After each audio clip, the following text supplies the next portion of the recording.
All right, everybody, welcome back. We are going to talk about a deal that Ryan's done. This is a new segment we're doing on the show. I still don't have a good catchy name for it. So if you're a listener and you're like, hey, this is what you should brand this segment, like reach out to me and let me know, because I'm crowdsourcing ideas right now. In this segment, though, we dive into a deal that the guest has done, and I think talking about a deal brings out good learning lessons that people can take away from it. So number one, can you describe the property? And when I say describe the property, like size, market, kind of general attributes of the property itself. Okay. So it's in Worcester, Massachusetts. It's a 9-unit property. It was not listed on the MLS, so it was direct to seller, but there was an agent involved, but it was direct to seller, off market. And yeah. Was it one of those like agents, like friend of the seller, kind of like, somehow they're involved? It was actually an agent who's a friend of mine who stumbled across the sellers and thought of me immediately before bringing it to anyone else. Yeah, those are the best. So they kind of like referred over. Yep. All right, number two, so that answers how we found it. It came from an agent. What price did you pay? We paid $1.325 for a 9-unit property in Worcester. Got it. And then I should have asked you this earlier, but like big bedrooms, small bedrooms, like need some work. It was your typical New England kind of chopped up multi with 9 units. So there was a couple 3-bedroom units, a couple 2 bedrooms, a couple ones, and I think 2 studios. And it was a single family house initially. Then it was a 2-family. Then it was a 3-family. Then they added 5 units on. And then they built another development. Then there was a garage with a unit above it that was illegal. But next thing you know, you get to 9 units typical New over England, like 100 years probably, right? It was like an early 1900s exactly. built. Yep. Yeah, that's what everybody from the rest of the country doesn't. That's what we're doing here to create housing stock. All right, so how did you capitalize it? Like equity, debt, anything you need? Sure. So I brought in a partner. I brought in 2 partners on this. One of them was a small minority partner who brought in the down payment on the property. The other one was a partner of mine who I work with often, who was going to manage the property. So between the 3 of us, we acquired it in an LLC together. Yeah, simple LLC, and it seems like probably like did you just divvy up? And I don't want to share the exact numbers here, but like conceptually, like some equity for the partner who was managing it, some large amount of equity for the main capital partner, and then some equity for That's exactly for how it finding was. it. Yep. Gotcha. What was the business plan on this one? The business plan was to purchase it.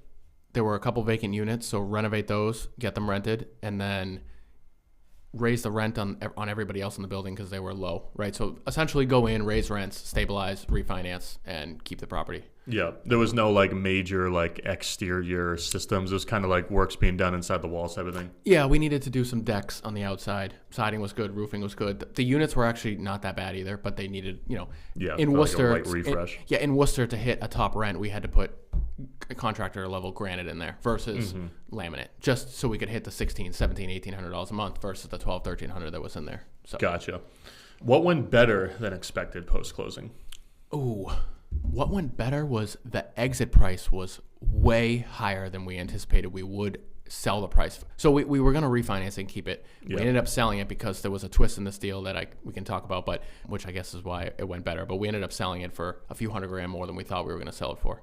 Is it like because cap rates, you got a lower cap rate? No, or just... dude, it was. So we bought the 9-unit and the lot next door was not buildable. And I went to the zoning board and I applied for several variances and they approved us to develop a 3-unit on that lot. Got it. I permitted it, land development, right? So we permitted it, got it approved, and I sold that lot off to somebody for $250,000. So Nice. that was the profit that we would have never realized before. We kind of knew we were going to try to do that when we bought it, but we didn't know it was going to go through. You weren't assigning any value. Nope. To it. And the seller knew about it too and thought that there was no value there. So that was sort of like a bonus. But if we take that aside, the property itself sold pretty much where we thought we were going to sell it for.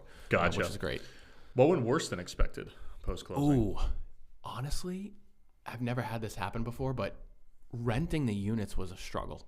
And the location that we had it in was phenomenal, right near UMass Medical Center, right on the Shrewsbury line, right on Route 9. If you know the area, it's a great spot. Yeah, it's a good area. There's not that many multis around. There's tons of single family. So when we bought it, we were like, all right, it's going to be no problem.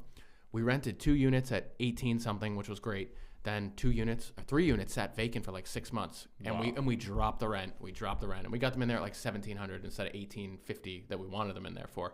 Now what we should have done was dropped it faster, got somebody in there immediately because we lost money in the interim.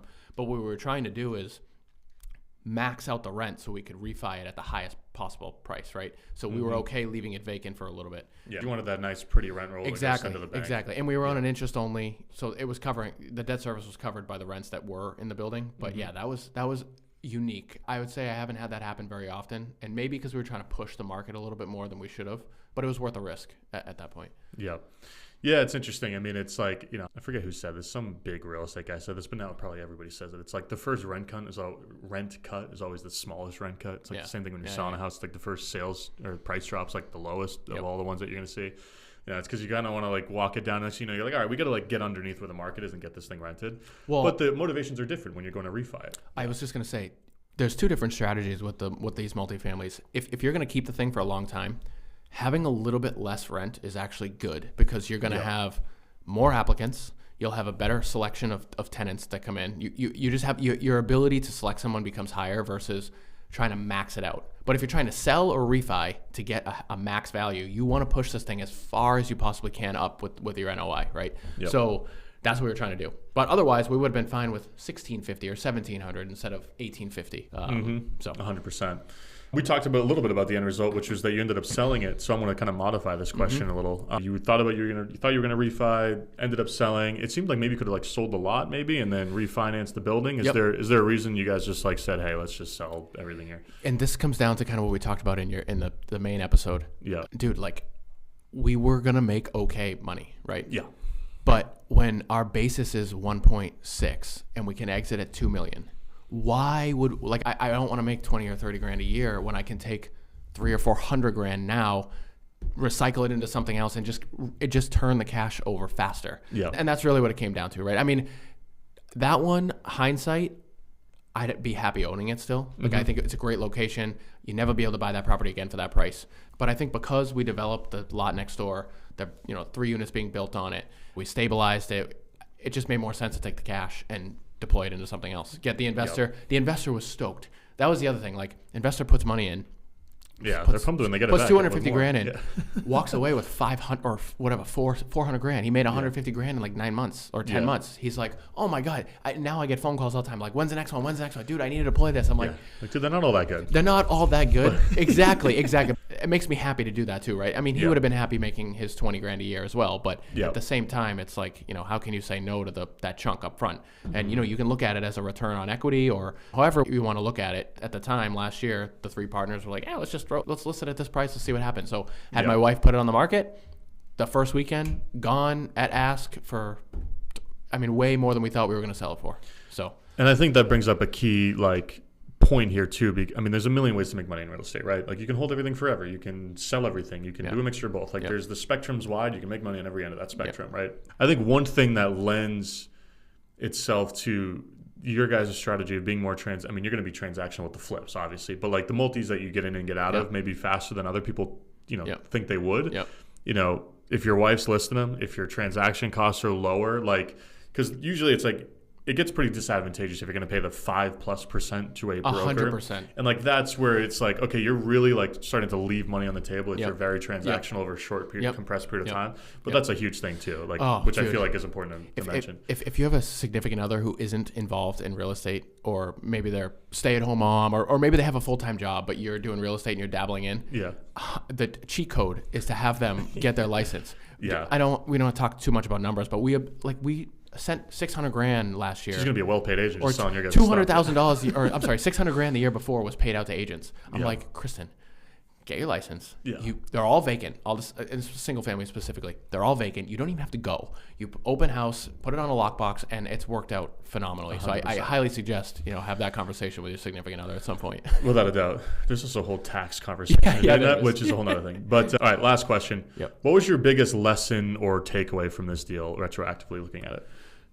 I think it just reinforced to me that we're doing the right thing still, right? We're marketing to sellers, chatting with real estate agents, getting off-market leads, ensuring that whatever we buy is below market. That is the biggest thing. And I know that may not be like the lesson people want to hear, but we've been doing this for a while, and every now and then I'll buy a deal and it will go like meh.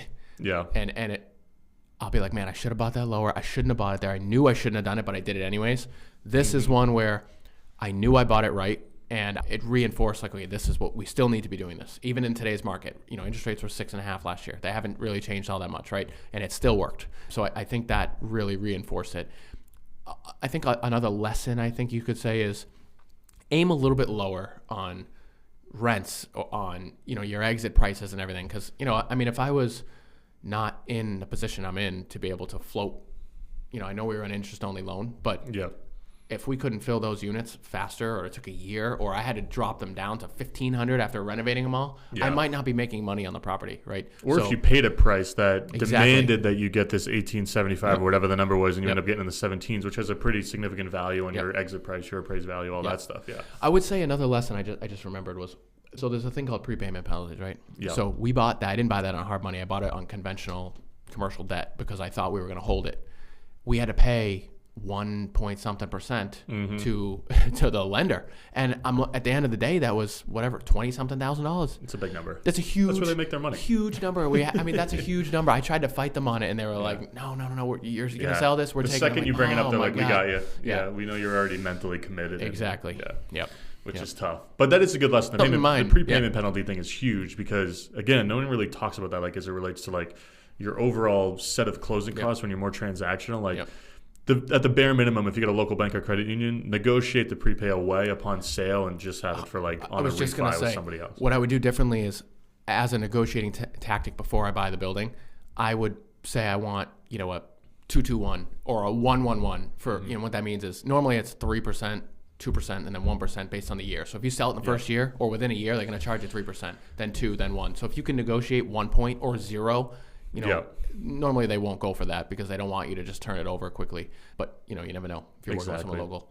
So awesome, man. That was a great story. I think we got a whole bunch of nice takeaways for people I mean, I'm going to start changing. I mean, when we look at deals with the land, like we always never price it. We never even really try to do it. But like, it's funny. Like something that I've been workshopping in our business is like dedicating a couple of our virtual folks to just try to get everything teed up for like an attorney to just try and subdivide if we're on a big lot and do all this little stuff, because that's where you create a ton of value on those deals on a big piece of land, or where you get another piece of land is like huge. If you can turn it into anything, then that's where like so much value creation happens is doing that. But all right, for everybody listening, Ryan's info is going to be in the show notes. Listen to the other episode as well if you didn't. I don't know why you would listen to this one and not the other one, but be sure to do so. But thanks again for taking the time. Yeah, it's been awesome, man. Thank you. Appreciate it.